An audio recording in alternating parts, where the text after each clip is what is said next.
What's up, guys? Welcome to my YouTube channel. My name is Lauren Hardy, and today I'm going to do a really quick video on what is earnest money, or what is an EMD, an earnest money deposit in wholesaling.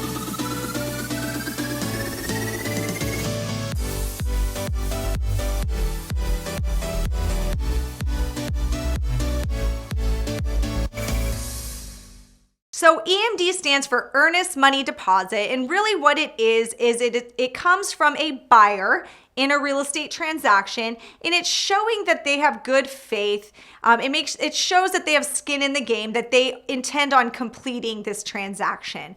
So typically an earnest money deposit can be anywhere from 1 to 5%. It just depends on, on what you feel like paying as the buyer, what the seller requires. It's very, very negotiable. When you work a sale with a realtor, often realtors will have like this certain requirement of EMD, but when you're doing wholesaling and you're working direct with seller, you can really make your EMD anything you want. An EMD is not required though. That's the thing. I personally do not put EMDs in my contracts with sellers because I do a lot of deals. When you're doing like 10 deals a month, you don't want 10 different EMDs all over the place. It becomes an administrative nightmare.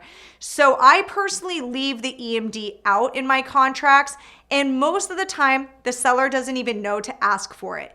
It really is when the seller has a lot of real estate experience, maybe they're an agent themselves or they're being advised by an agent or an attorney, where they start asking for earnest money. In that case, I am willing to put an earnest money deposit down, but I really try to avoid it mainly for the administrative aspect of it. Now, when I'm wholesaling to an end buyer, I personally require an EMD, and that's because I'm selfish. But no, really it is because I want to make sure that that end buyer really has good faith and really is going to do that deal, or has that intention to do that deal and isn't playing around. Also, it's because it's protecting that seller that I'm working with. If I have it in my head that I'm going to sign this contract, and on the 29th day of a 30-day escrow, that end buyer backs out and there's nothing they have to lose to do that, well, now I'm kind of in a bad situation because I need to close on that house because I told a seller I am going to close on that house.